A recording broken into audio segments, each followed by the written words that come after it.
This time I'm going to show you some hard landings and also some good ones and smooth ones.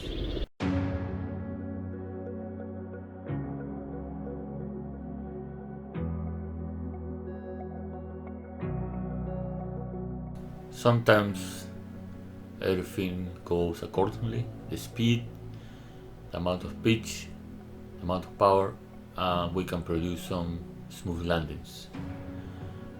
No matter how many hours we as pilots have, when we make a smooth landing, it is very gratifying. It doesn't happen that often, in my case anyway. Many times the landings are not perfect. Just a little bounce, but nothing major. This is a Cessna 182. Sometimes the wind makes things challenging, like in this case, 152. Sometimes things just go wrong. Too fast on approach, floating. I think it was time to go around, but he tried to brake and not enough room to stop, and he hits the sand. Not enough room to stop.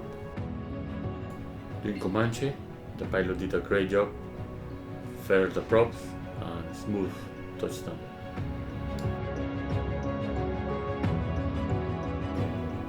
This is a successful dead stick landing. Pilots can get the best outcome of a bad situation, or sometimes things just go plain wrong.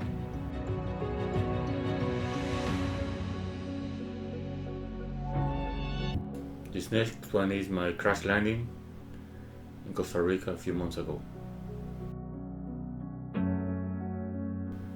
This is a very close call in ski jump in Washington. I had a tailwind, came too fast, and I just followed instruction from the owner, just don't go around no matter what. There are power lines at the end of the strip, so this is why he recommended not to go around. And since it is an uphill strip, it's rising terrain. Piper Warrior, start porpoising, and nose gear jigs. CJ6 Nanshan in Darlington, Washington, trying to make a short field landing. The main landing gear just hit right before the start of the pavement. So we got a big hit, no damage. Now let's see the same landing from the pilot's view. So I touched down right before the pavement on the snow. It was a big hit, but very strong landing gear, no damage. Only the pride got damaged. Student pilot bounces on landing, loses control, and gets off the runway. This is a 206 in Colombia. It bounces again.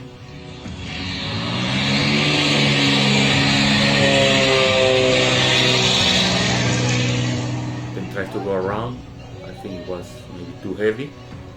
Go around too late, and they crashed in the trees, but everybody made it. Cessna 172 XP. It's a hard landing into Aranjuez, Costa Rica. He ran out of elevator. The vertical speed was too high. Now let's see some good landings and some smooth landings. This is Jockhead landing in Skagit River. This is a short gravel bar. He does a perfect wheel landing. This is a challenging one because you have to make a 120-degree turn tight in the river for landing on the gravel bar. Cessna 182 in Still, Washington. Cup Crafters Carbon Cup landing in ski jump.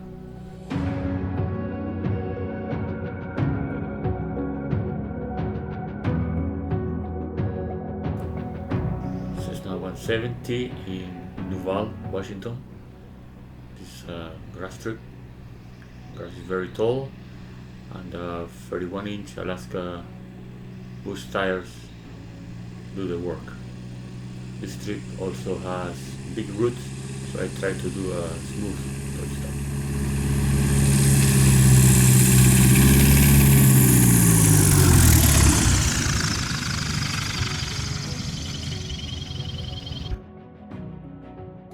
Chakor Flats in Oregon, Cessna 182. This is a nice and clear approach, no obstacles. The strip is short and rough.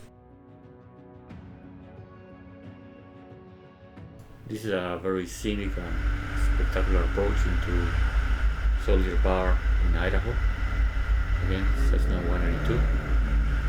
This is a pretty rough strip, very bouncy, and those are water bars, the rubber strips you see across the runway.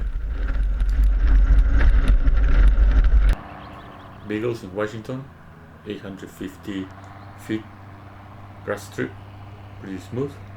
Fence on one end, apple trees on the other.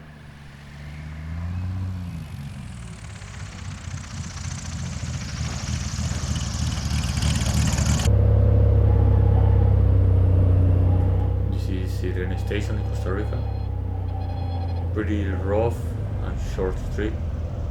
The approach over those tall trees is always exciting.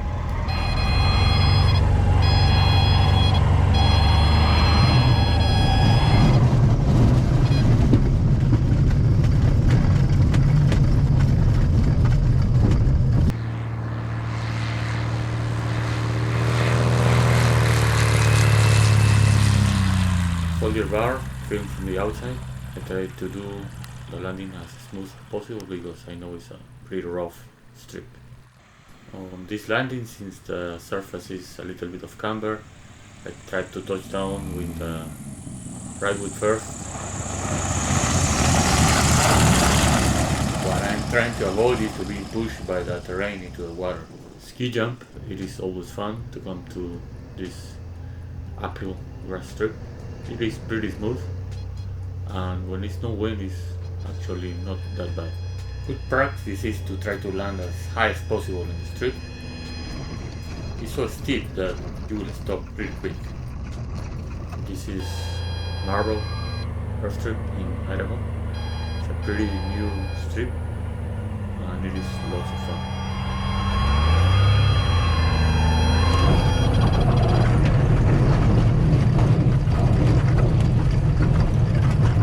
Dogleg Gravel Bar, Scenic River, Washington.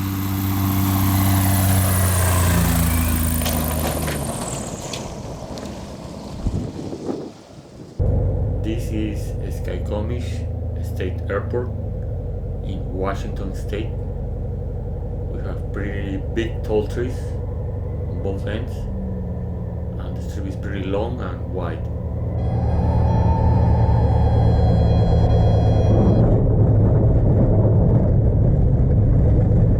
These are the gravel bars in the Skycomish River. They're pretty good in the summer. This is another landing into the Val grass strip. You can listen to the corrections I do with the throttle to try to land as slow and as smooth as possible.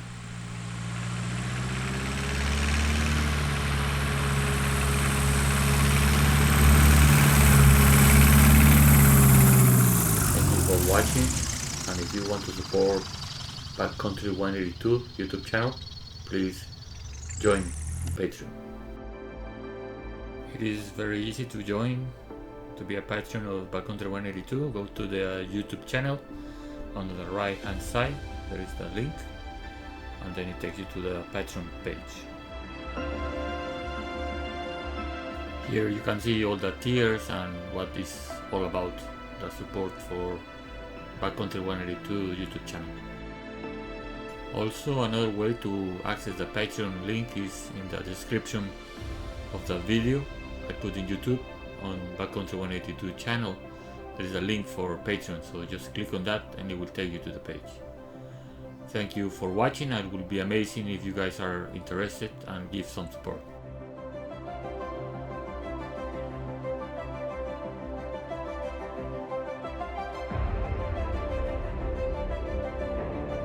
Hi, I'm Dana, Larry's wife, and today we're excited to announce the launching of Patreon for our YouTube channel Bad Country 182, which give fans and friends the opportunity to support creators like Larry and myself by paying a monthly amount and receiving exclusive content. So with your support through Patreon, we will be able to make more and better content more often and new videos. And Larry can connect with you more personally to hear your questions and concerns and what would you like to see. The really cool thing of being a patron is that every dollar amount does help. So go ahead and check out the tiers. You can be a fan and look through our goals to see what we will be able to achieve together at every level of support. Come join us and be part of our adventure.